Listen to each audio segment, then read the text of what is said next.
Praise the lord. యేసుతో ప్రతిదినమనే ఆధ్యాత్మిక కార్యక్రమానికి మిమ్మల్ని ప్రేమతో ఆహ్వానిస్తూ మీ అందరికీ నా హృదయపూర్వకంగా తెలియజేస్తున్నాను. ప్రియ దేవుని పిల్లలారా, మీరంతా బాగున్నారు కదా?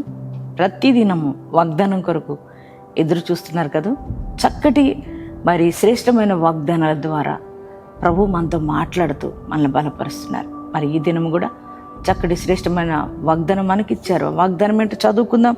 ద్వితీయోపదేశకాండము 33వ అధ్యాయము 26వ వచనం చివరి భాగాన్ని చదువుకుందాం. ఆయన నీకు సహాయము చేయుటకు ఆకాశవాహనుడై వచ్చును. Praise the Lord. ఎంత చక్కని మాట కదా! మనకట సహాయం చేయడానికి దేవుడే ఆకాశవాహనుడై వస్తానని చెప్తున్నాడు. ప్రియ సహోదరి సహోదరుడా, నీకున్న శ్రమలో, కష్టాల్లో, ఇబ్బందుల్లో, ఇరుకుల్లో, అనారోగ్య పరిస్థితుల్లో, ఆర్థిక ఇబ్బందుల్లో, అప్పు బాధల్లో, నిందల్లో, వేదనల్లో నీకు సహాయం చేయడానికి నువ్వు అనుకుంటావు, వాళ్ళు రాలేదండి, వీళ్ళు రాలేదు, మా మమ్మీ రాలా, మా డాడీ రాలా, అలాగే నా బంధువులు రాలా, నా స్నేహితులు రాలేదండి, ఎవ్వరు నన్ను పట్టించుకోవట్లేదు, వారు సహాయం చేస్తారనుకున్నా, నా బంధువులు చేస్తారనుకున్నా, నా స్నేహితులు చేస్తారనుకున్నా, కానీ ఎవ్వరు నాకు సహాయం చేయలేదని నువ్వు చెప్తుంటావు కదా. అవును కదా? మీరు ఎవరి సహాయం లేక నిస్సహాయంగా ఉన్నారా? అందరూ వారు వస్తారు వీరు వస్తారని ఎదురు చూసి నిరాశతో ఉన్నారా? ఎవరు రాలేదని ఒకవేళ కృంగిపోయి ఉన్నావా? నిజమే, వారిని ఎంతగానో నమ్మాను, నా ఆపదలో ఆదుకుంటారు, నాకు ఆపదలో సహాయం చేస్తారనుకున్నాను, నాకెవరూ రాలేదు అని ఎదురు చూస్తున్నావా? ప్రియ దేవుని బిడ్డలారా, చూడండి, ఎవరు వచ్చినా రాకపోయినా వాస్తవం ఏంటంటే మనుషులు ఎవరు కష్టాల్లో మనకు సహాయం చేయడానికి ఎవ్వరు రారండి. మనం బాగున్నప్పుడు, మనకు అన్నీ ఉన్నప్పుడు, మనకు సమృద్ధి ఉన్నప్పుడు, పేరున్నప్పుడు, ప్రఖ్యాతి ఉన్నప్పుడు అందరూ మన గృహాలకు వస్తారు. మీరు మా వాళ్ళు, మీరంటే మాకు చాలా ఇష్టం అని అంటారు. కానీ ఏ ఆపద వచ్చినా, ఏ కష్టం వచ్చినా, సహాయం మనం వర్ధించడానికి వెళ్ళినప్పుడు ఎవ్వరూ సహాయం చేయడానికి రారండి. కానీ దేవుడు అటువంటి వాడు కాదు. నువ్వు ఆరాధిస్తున్న యేసయ్య, మనం ఆరాధిస్తున్న యేసయ్య అటువంటి వాడు కాదు నాన్న, మనుషుల్లాంటి వాడు కాదు.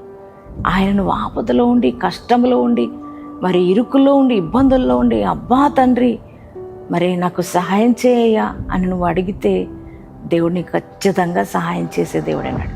నీకు సహాయం చేయడానికి ఎంత ఇమీడియట్గా కలుగుతున్నాడు తెలుసా? ఆయన ఆకాశవాహనుడే వచ్చేస్తున్నాడంట. దేవుని బిడ్డలారా, దేవుని ప్రజలతో మాట్లాడుతున్నాడు. నేను సహాయం చేయడానికి మీకు ఆకాశవాహనుడై వస్తానని ఈరోజు నీతో కూడా ప్రభు మాట్లాడు. నీకు సహాయం చేయడానికి ఎవ్వరూ రాలేదని నువ్వు బాధపడుతున్నావా? కృంగిపోయినావా? బాధపడుకున్నానా? ఇదిగో నేను, ఎవరు వచ్చినా రాకపోయినా నేను వస్తా సహాయం చేయడానికని దేవుడు ఈరోజు నీతో మాట్లాడుతున్నాడు.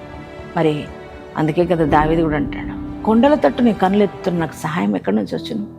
యెహోవా, నీ వల్లనే కదా నాకు సహాయం కలుగును. అవును కదా? దేవుని వల్లనే మనకు సహాయం కలుగుద్దండి.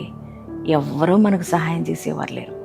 ఇమ్మీడియట్లుగా మనకు సహాయం చేయడానికి వస్తాడు దేవుడు.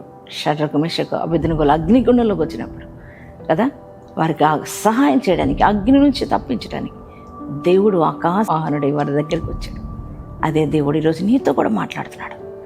నీ దగ్గర కూడా సహాయం చేయడానికి నేను ఆకాశవాహనుడై వస్తున్నాను. భయపడకు, కృంగిపోకో, ఎవరో కొరకు ఎదురు చూస్తూ వాళ్ళు రాలేదని నిరాశపడకో, నేను నీకున్నాను, ధైర్యంగా ఉండని యేసయ్య నీతో చెప్తున్నారు. ఆయన మాటను బట్టి ధైర్యం తెచ్చుకో. ఎందుకంటే ఆయన నీకు సహాయం చేస్తే నీ పరిస్థితులన్నీ మార్చబడతాయి కదా. అందుకే యేసయ్య ఇంత శ్రేష్టమైన వాగ్దానం ఈరోజు నాకు ఇచ్చినందుకు thank you Jesus, thank you daddy అని యేసయ్యకి థ్యాంక్ చెప్తారా? ఎంతమంది ఈ వాగ్దానాన్ని రిసీవ్ చేసుకున్నారో మీ అందరి జీవితాల్లో దేవుడి వాగ్దానాన్ని నెరవేర్చును గాక. ప్రార్థన చేసుకుందాం అందరం కలిసి. Thank you father. పరిశుద్ధుల మహోన్నతులకు దేవాని కొందనాలు స్తోత్రం చెల్లిస్తున్నాం. ఈ ఉదయకాలం మీరు ఇచ్చిన శ్రేష్టమైన వాగ్దానం కొరకే వందనాలు దేవా. ప్రభా, మాకు సహాయం చేయడానికి ఆకాశవాహనుడు వచ్చే గొప్ప దేవుడి మేము కలిగి ఉన్నందుకు వందనాలు, స్తోత్రాలు యేసయ్య. ప్రభా, ఈ వాగ్దానం ఉంటున్న బిడ్డలు ప్రభా, ఏ సమస్యల్లో, కష్టాల్లో, బాధల్లో, ఇరుకుల్లో, ఇబ్బందుల్లో, రోగాల్లో, అప్పు బాధల్లో, అనారోగ్య సమస్యల్లో కొట్టుమిట్టాడుతూ అయ్యా ఎవరో సహాయం కోసం ప్రభు ఎదురు చూస్తూ నాయన ఎవరి సహాయం అందక నిరాశ నిస్పృహలో ఎంత వేదనతో ఉన్న ప్రతి ఒక్కరితోనూ మాట్లాడావు. ఎవరి సహాయం చేయకపోయినా నేను మీకు సహాయం చేస్తానని మాట్లాడావు దేవా. నీ వందనాలు, స్తోత్రాలు. ప్రతి బిడ్డని జ్ఞాపకం చేసుకోయ్యా.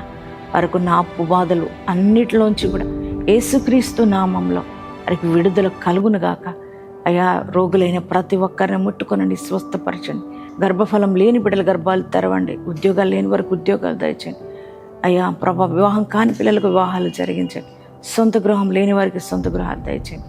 ప్రతి వారి నింద యేసుక్రీస్తు నామములో కొట్టివేయబడును గాక. అయ్యా, ఇదిగో నాయన కోర్టు కేసుల్లో వారికి సహాయం చేయి ప్రభా. దేవా నా ప్రభా, అలాగే నా తండ్రి భూ వివాదాలను పరిష్కరించు నాయన. దేవా స్తోత్రాలు. అయ్యా, సేవ చేస్తున్న ప్రతి వారి సేవను ఆశీర్వదించమని ప్రార్థిస్తున్నా.